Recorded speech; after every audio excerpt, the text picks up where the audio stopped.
Ok, vamos a 1 Corintios 15, versículo 24 y 25. Lo voy a leer en la Nueva Biblia de las Américas. Este fue el versículo que el Señor nos entregó para este año, para este reino en particular. Dice: entonces vendrá el fin cuando Él entregue el reino al Dios y Padre, después que haya terminado con todo dominio y toda autoridad y poder. Y esta frase del versículo 25 fue lo que Dios marcó en nuestros corazones. Pues Cristo debe reinar hasta que haya puesto a todos sus enemigos debajo de sus pies. Dios nos dio esta frase en este versículo en 1 Corintios 15, 25, que dice: Cristo debe reinar. Hay otras versiones en la Biblia que lo dicen: es necesario que Cristo reine. Y esto es una expresión que tiene que calar profundamente en nuestros corazones. Tenemos que entender, y es un clamor que Dios está trayendo sobre la iglesia, que podamos entender la necesidad que hay de que Cristo sea quien reine. No me voy a detener mucho en esto porque más adelante en el Congreso voy a desarrollar todo este tema completo, pero simplemente quiero entrar en este tiempo. Hoy va a ser simplemente una pequeña introducción, y es poder pensar para tu vida y a nivel personal, qué tan necesario eres consciente que es el reinado de Cristo. Qué tan conscientes somos de la necesidad de su presencia y de la centralidad de quién es Él en medio nuestro. Estamos en un tiempo donde no es una opción, sino una necesidad, la centralidad de la persona de Cristo. En nuestras vidas como hijos de Dios, en nuestras comunidades e iglesias, y también donde nos estamos dando cuenta como nunca que es necesario que Él vuelva para restaurar todas las cosas. Y esta realidad de la necesidad del reinado de Cristo abre muchas preguntas en nuestras vidas. Te leo un par de preguntas que nacen a causa de esta necesidad. ¿Cómo vivir en medio de este tiempo? ¿Cómo manejar mi tiempo, mis relaciones, mi economía, mi familia a la luz de la necesidad del reinado de Cristo? ¿Cómo incluso liderar una iglesia, un ministerio o trabajos, empresas para preparar el camino para su venida? Y hoy quiero enfocarme en una pregunta que nace de esta necesidad del reinado de Cristo. Y la pregunta es: ¿cómo responder a esta realidad siendo la generación que verá a Cristo volver? ¿Cómo debemos responder a la realidad de la necesidad que tenemos de que Cristo reine en nosotros, en medio nuestro, pero también que vuelva a restaurar todas las cosas? Y le he puesto por título a esta enseñanza: una restitución sacerdotal. Dios ponía este tema quemando en mi corazón hace unos meses. Es necesario que haya una restitución del sacerdocio en nuestras vidas. La letra A dice ahí en sus materiales: volviendo al diseño original. Cuando hablamos de restitución es porque algo se perdió. Cuando hablamos de restauración es porque había un diseño de algo que por causa de diferentes cosas o se quebró, o se dañó, o murió. Y esta es la realidad con el sacerdocio. Por eso le he puesto esta letra A: volviendo al diseño original. Cuando vamos al jardín del Edén y vemos lo que sucede en Génesis 1 y 2, nos damos cuenta que el Edén fue el lugar donde Dios inició la historia de la humanidad. Y todos conocemos la historia, ¿no? Hubo pecado, Adán y Eva pecan, pierden su posición, pierden el diseño que Dios había tenido, pero gloria a Dios por Apocalipsis 21 y 22, que nos muestra que ese diseño original de Dios de Génesis 1 y 2 se va a restaurar. Hay un paralelo hermoso entre los dos primeros capítulos de la Biblia y los últimos dos, Génesis 1 y 2 y Apocalipsis 21 y 22. Es como un paréntesis del pecado, porque en Génesis 1 y 2 y Apocalipsis 21 y 22 vemos el mundo sin pecado. Y desde Génesis 2 hasta Apocalipsis 21 vemos cómo Dios trata con el pecado y con el problema que hoy en día todos nosotros enfrentamos. Dios mismo se va a encargar de restaurar personalmente lo que Él diseñó. Por eso es necesario que Él reine. Porque Él mismo con sus propias manos, que ya una vez fueron clavadas en la cruz, Él mismo volverá y Él mismo se encargará de restaurar aquello que se perdió. Esto es lo que dice Romanos 8, 21 y 20 al 21. Dice, porque la creación fue sometida a vanidad, no de su propia voluntad, sino por causa de aquel que la sometió, en la esperanza de que la creación misma será también liberada de la esclavitud de la corrupción a la libertad de la gloria de los hijos de Dios. La creación quedó cautiva, dice Romanos 8, a causa del pecado, a causa de la caída, pero está diciendo que es algo muy curioso, ¿no? Porque ¿quién pecó? El hombre, Adán y Eva. Pero Pablo está diciendo en Romanos 8 que Él fue quien ató a la creación a la esclavitud. El versículo 20 lo dice claramente, dice, porque la creación fue sometida a vanidad, no de su propia voluntad, no porque la creación haya querido, sino porque por a causa de aquel que la sometió. Y esto nos muestra que Dios es completamente soberano de la historia, pero también nos da una esperanza supremamente profunda, y es que aquel que la sometió es el mismo que la va a liberar. Que aquel que metió las manos en la tierra para crearnos va a ser el mismo que va a meter las manos para restaurar lo que Él creó. Y hoy quiero plantearte una idea, probablemente aquí muchos lo han escuchado, o no sé, pero quiero sugerirte con respecto a este tema de la restitución sacerdotal, que podamos entender que tenemos una necesidad en esta generación de que el sacerdocio sea restituido en nuestras vidas. ¿Y a qué me refiero con esto? La letra B dice el jardín del Edén, el primer santuario de Dios. Quiero que hablemos unos minutos sobre el primer santuario de Dios. Y estamos hablando que el Edén, y si bien ya les spoileé cuál es la respuesta, estamos hablando de que el Edén es el diseño original de Dios. Solo quiero hacerte una pregunta, ya sabes la respuesta, pero quiero que lo pienses desde esta perspectiva, y es, ¿cuál fue el primer santuario de Dios? La palabra santuario viene del latín sanctuarium, que significa mantener o tener algo especial adentro. Ese algo especial puede ser cosas santas o personas especiales o santas. Es un espacio secreto o un lugar secreto. Desde esta perspectiva, ya sabes la respuesta, pero quiero que pienses, ¿cuál fue el primer santuario de Dios? ¿Cuál fue el primer templo donde Dios habitó? ¿Cuál fue el primer tabernáculo que Él llenó con su gloria? La respuesta tal vez no era obvia antes de esta prédica, pero es el jardín del Edén. A mí me gusta pensar que los 7 días de la creación tienen sentido por el día séptimo. Muchas veces se nos ha enseñado y se nos ha dicho que Dios creó la tierra y la creó para que el hombre la habitara. Y cuando terminó todo en el día 6, en el día séptimo, Él simplemente descansó de la obra de su creación. Y si bien esto es cierto y hay muchos principios detrás de esto, yo creo que hay un principio mucho más profundo en el reposo de Dios. Yo creo que durante 6 días Dios se encargó de crear un lugar donde Él podía reposar. Yo creo que durante 6 días el Señor se encargó de que todo estuviera perfecto, no solamente para que el hombre estuviera ahí, sino para Él revelarse tal como es, para Él poder llenar ese lugar con el conocimiento de su gloria.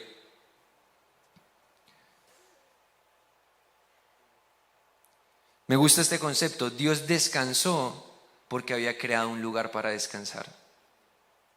Dios mismo se encargó con sus propias manos de crear un lugar que Él pudiera manifestar quién es y darse a conocer a su creación.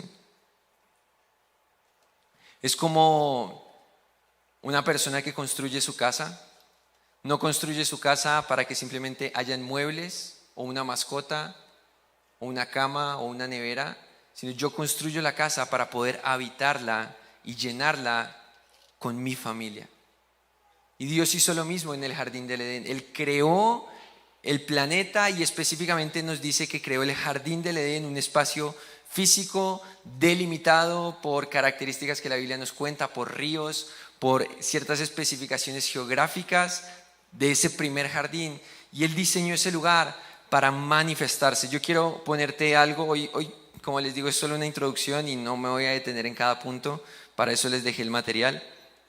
Y ahí pueden ir a todos los versículos que les puse, pero no sé si tenemos la lista. Quiero que veas una comparación entre el jardín del Edén y los tabernáculos y los templos que Dios creó.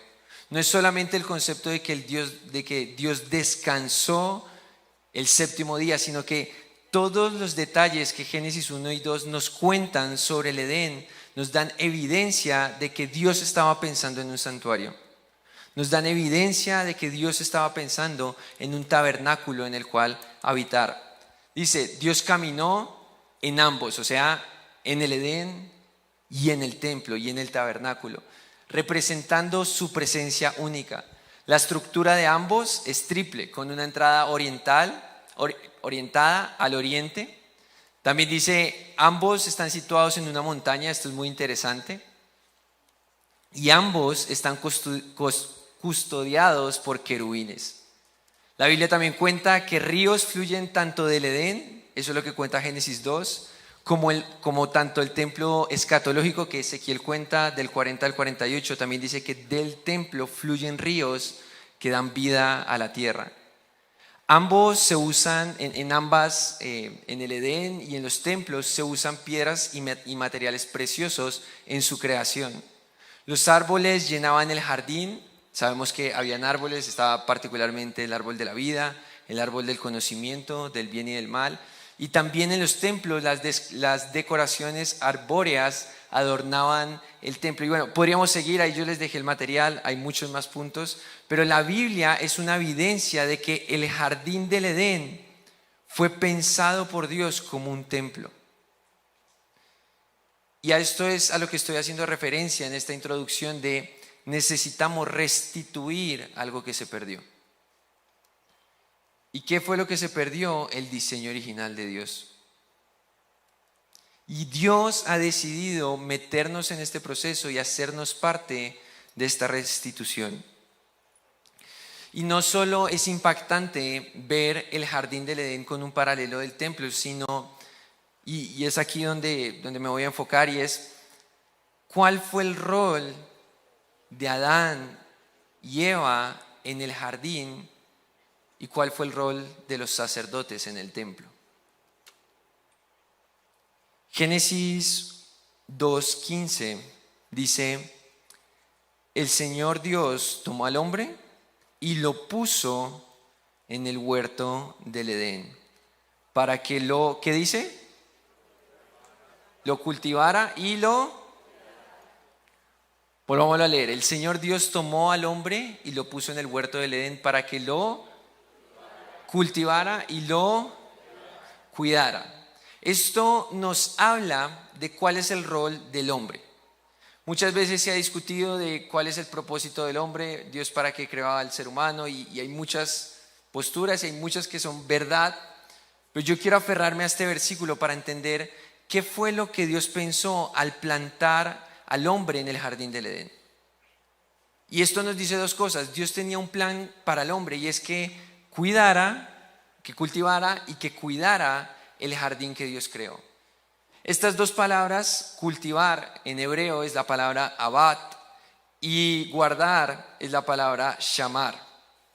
Hay un versículo que repite exactamente estos dos verbos en hebreo, aunque en español no los traduce exactamente igual. Hay un versículo que repite estos dos verbos y es Números 3:8. Números 3:8 dice, también guardarán, ese guardarán es abad, todos los utensilios de la tienda de reunión junto con las obligaciones de los israelitas para cumplir con el servicio, y ese servicio es la palabra shamar, del tabernáculo.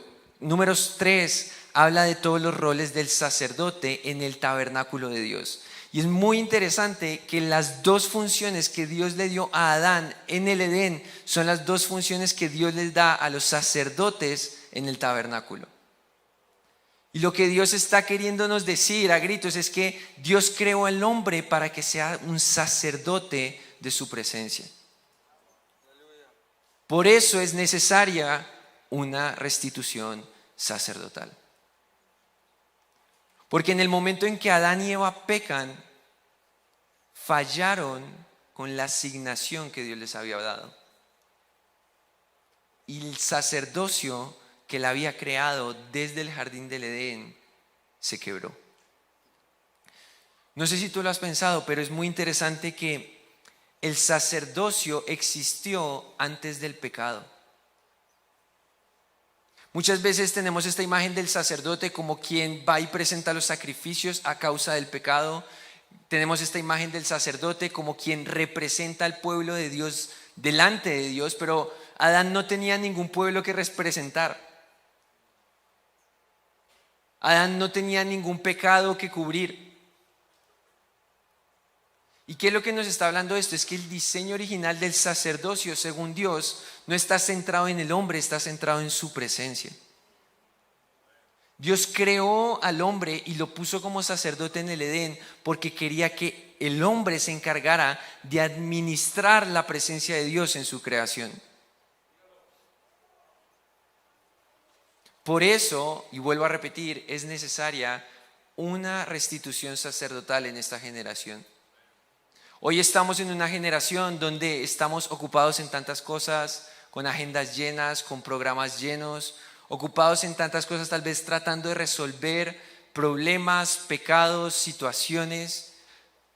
Aún como iglesias muchas veces estamos enfocados en construir algo que atraiga a las personas, que conquiste X persona, llene el auditorio, no sé cuántas cosas hay en nuestro corazón que del todo no son malas, pero Dios está haciendo un llamado a esta generación que podamos entender que nuestro rol principal es atraer su presencia. Me gusta como Michael Miller habla de esto. Él dice, ¿y qué tal si construimos una iglesia no que atraiga a las personas, sino que primeramente atraiga al novio? Y si construimos una iglesia que atrae primeramente al novio, las personas van a llegar, porque Él es irresistible. Y yo creo que esto tiene que ver con la restitución sacerdotal. La restitución sacerdotal tiene que ver con que podamos volver nuestros ojos a Jesús, mirarlo a Él y entender que es necesario que Él reine. La restitución sacerdotal hace que nos enfoquemos no en nosotros, sino primeramente en Él y su presencia. Primera de Pedro 2:9, creo que es un versículo que muchos de nosotros conocemos y hasta podríamos recitar de memoria. Dice en la NBLA, pero ustedes son linaje escogido, real sacerdocio, nación santa, pueblo adquirido para posesión de Dios, a fin de que anuncien las virtudes de aquel que los llamó de las tinieblas a su luz admirable.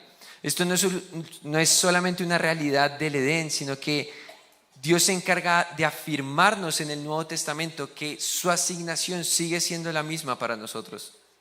Él sigue esperando que el hombre responda como un sacerdote de su presencia.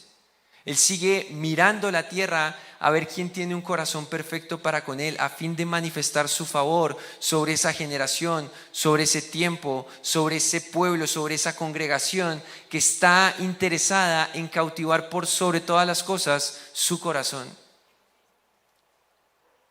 Y algo que veníamos hablando estas semanas con todos los chicos que vinieron, sentimos una carga muy fuerte de parte de Dios de que este es un año donde Dios está diciéndole a la iglesia, es un tiempo de Cristo y solo Cristo. Es un tiempo de poner nuestros ojos en Jesús y dejar de perder el tiempo en tantas cosas que nos distraen, nos llenan la agenda, y volquemos todo lo que somos como personas, como iglesias, como ministerios a la centralidad de la persona de Cristo y restituyamos el sacerdocio en medio de nuestra generación. Creo que es necesario que nos tomemos esto de forma personal. Creo que es necesario que podamos responder al llamado de Dios de ser reyes y sacerdotes de su reino. No solo el sacerdocio fue una realidad antes del pecado, sino que la Biblia también nos dice que será nuestro rol por toda la eternidad. Apocalipsis 1, versículos 5 y 6 dice, está en la salutación, Juan escribiendo a las 7 iglesias de Asia, y se está presentando el autor, y aquí se presenta Jesús, y dice, y de parte de Jesucristo, el testigo fiel, el primogénito de los muertos y el soberano de los reyes de la tierra. Me encanta que Jesús, cuando se presenta, saca sus cualidades primero, pero parte de la presentación de Jesús es qué ha hecho Él por nosotros. Y dice, al que nos ama y nos libertó de nuestros pecados con su sangre. Y el versículo 6 nos revela esta realidad y dice, e hizo de nosotros un reino, sacerdotes para Dios, su Padre. A Él sea la gloria y el dominio por los siglos de los siglos. Me gusta mucho esta expresión que dice este versículo, que es sacerdotes para Dios. No son sacerdotes para el hombre, no son sacerdotes para la iglesia, no son sacerdotes que vienen y nos sirven a nosotros. Él nos hizo un reino de sacerdotes para Dios. Dios está llamando nuestra atención como iglesia para que lo miremos a Él, restituyamos el sacerdocio y volquemos nuestras intenciones a quién es Él y qué es lo que Él quiere hacer. Y también repite Apocalipsis 5, versículos 9 al 10. Dice, y cantaban un cántico nuevo diciendo, digno eres de tomar el libro y de abrir sus sellos, porque tú fuiste inmolado y con tu sangre compraste para Dios a gente de toda tribu, lengua, pueblo y nación. Y el versículo 10 me encanta, dice, y a todas esas personas que compraste de toda tribu, lengua, pueblo y nación, los has hecho un reino y sacerdotes para nuestro Dios, y reinarán sobre el jardín que Él creó. Dios dice, y su palabra nos promete, que Él va a restaurar el sacerdocio en su máxima expresión, en una creación perfecta con hombres que solo se dedican a mirarlo a Él. Y hoy como iglesia tenemos el privilegio de vivir un poquito de esa eternidad. Cuando todos nosotros juntos volcamos nuestros ojos a Él y le decimos, Señor, solo nos interesa cautivar tu corazón.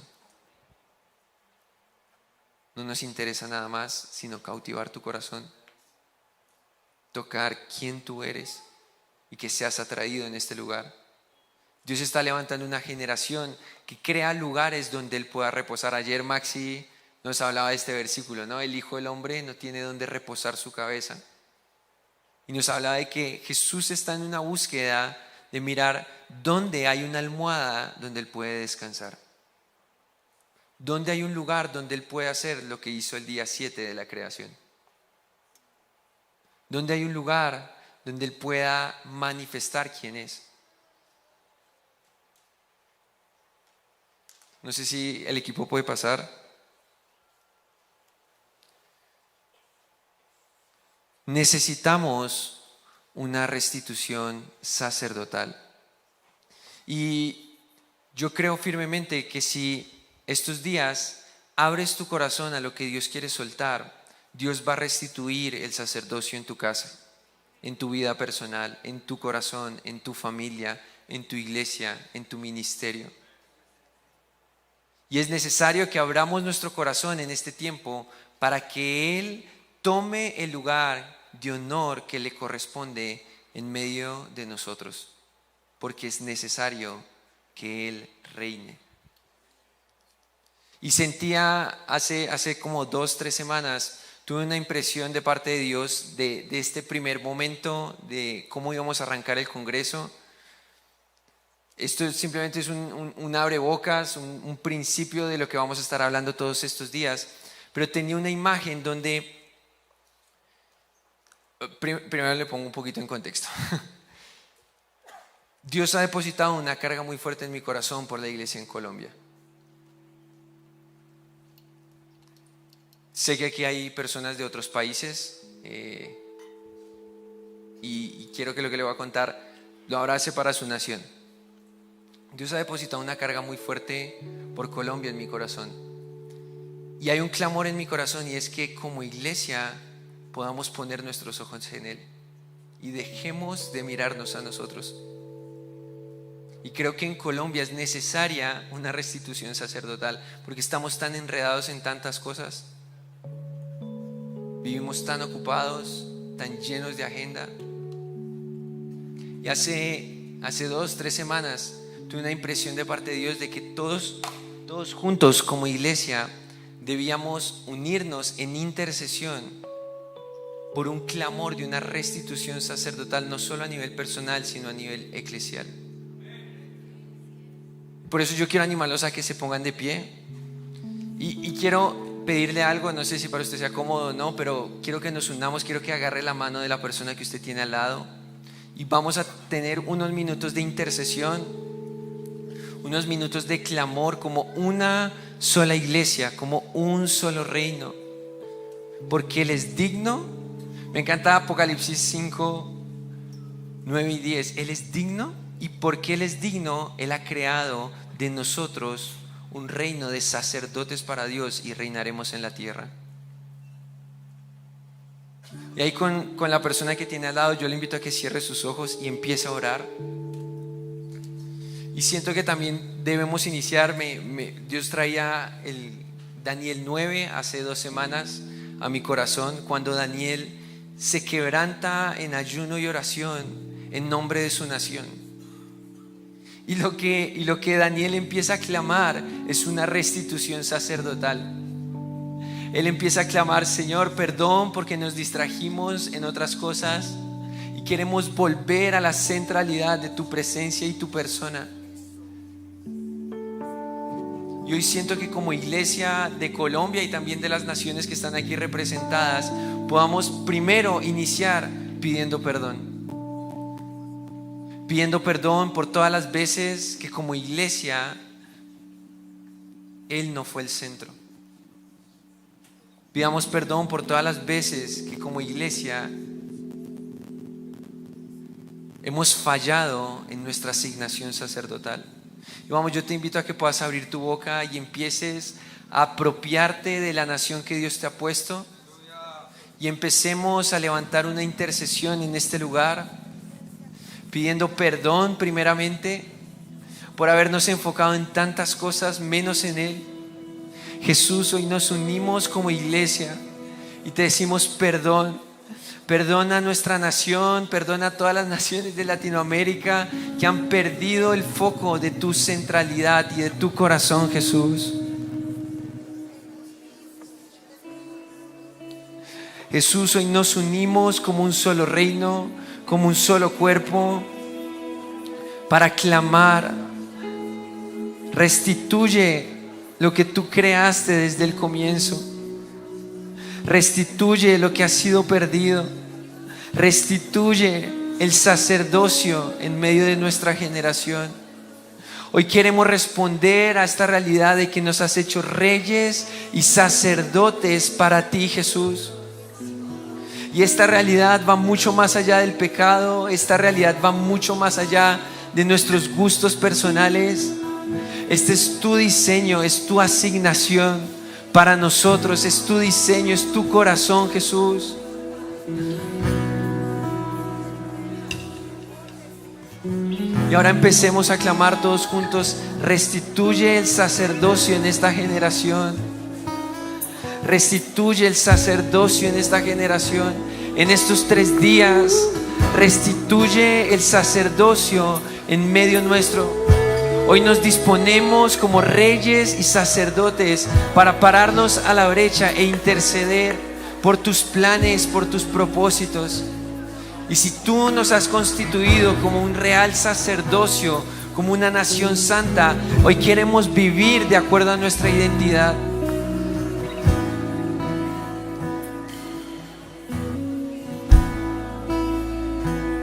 Jesús, toma el lugar de honor.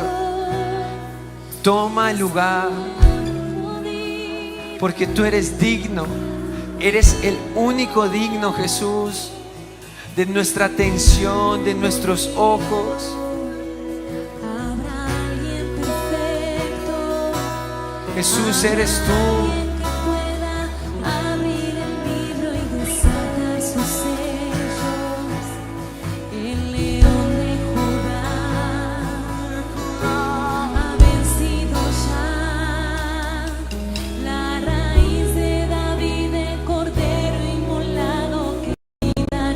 Ahora te invito a que levantes tus manos y le digas: ¿habrá alguno digno? ¿Habrá alguien perfecto? ¿Habrá alguien que pueda abrir el libro y desatar sus sellos? Solo hay uno. El león de Judá ha vencido ya.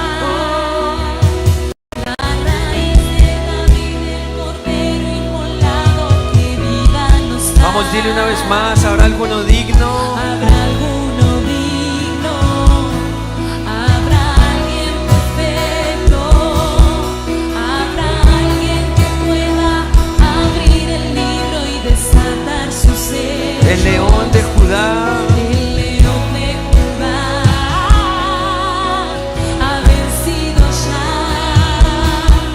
La raíz de David, el cordero inmolado que Y hoy nos unimos a clamar toda lengua. de cada tribu y pueblo, toda lengua y nación. Él nos hizo reyes y sacerdotes Y sacerdotes para nuestro Dios. de cada tribu. De cada tribu y pueblo, toda lengua y nación. Nos hizo reyes y sacerdotes para nuestro Dios. Díselo una vez más: de toda. De toda tribu y pueblo, de toda lengua y nación.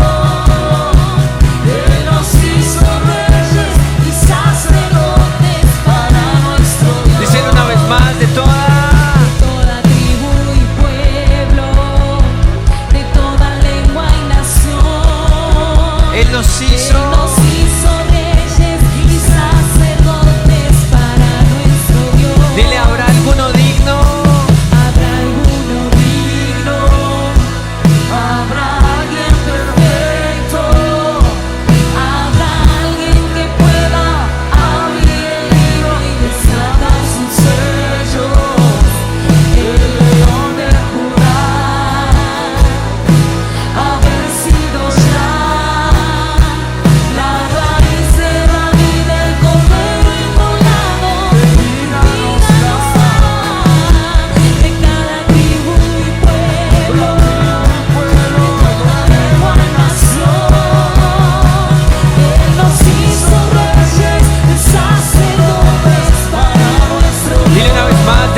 Dile una vez más, de cada tribu y pueblo, toda lengua y nación.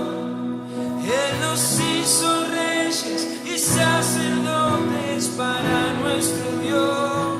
de cada tribu y pueblo, toda lengua y nación. Él nos hizo reyes y sacerdotes para nuestro Dios. De cada tribu y pueblo, toda lengua y nación. Él nos hizo reyes y sacerdotes para nuestro Dios. De cada tribu y pueblo, toda lengua y nación. Él nos hizo reyes y sacerdotes para nuestro Dios. De cada tribu y pueblo, toda lengua y nación. Él nos hizo reyes y sacerdotes para nuestro Dios. De cada tribu y pueblo, toda lengua y nación. Él nos hizo reyes y sacerdotes. Dile a Habrá alguno digno, Habrá alguien perfecto, habrá alguien que pueda abrir el libro y desatar sus sellos. El león de Judá, que ha vencido ya, la raíz de David, el cordero inmolado que vida nos da.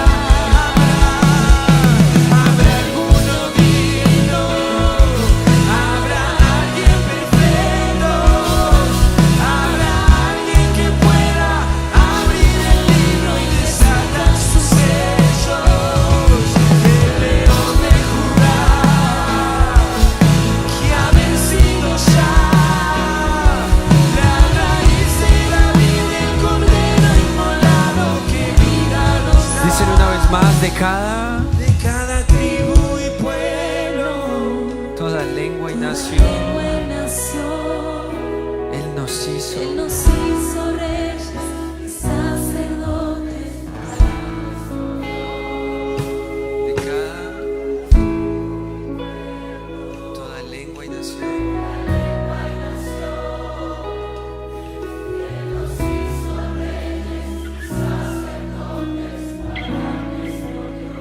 Jesús, hoy como iglesia, esta es nuestra canción. Tú eres digno de un reino de sacerdotes. Tú eres digno de que nuestra atención sea solo a ti. Tú eres digno de que te miremos una y otra vez. Tú eres digno, tú eres digno, tú eres digno, Jesús.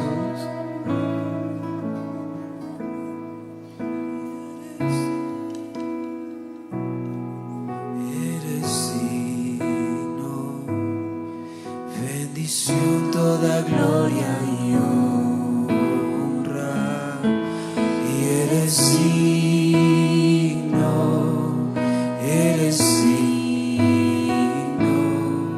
bendición, toda gloria y honra. Tú eres digno.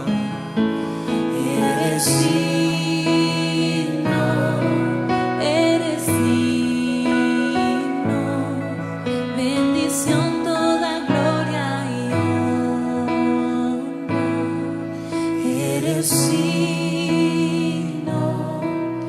eres digno, bendición, toda gloria y honra.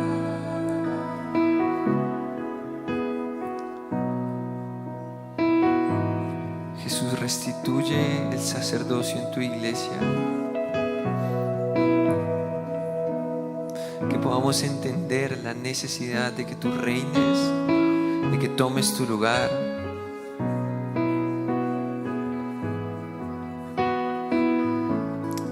Te amamos, Jesús. Te Te damos gracias. En tu nombre oramos. Amén y amén.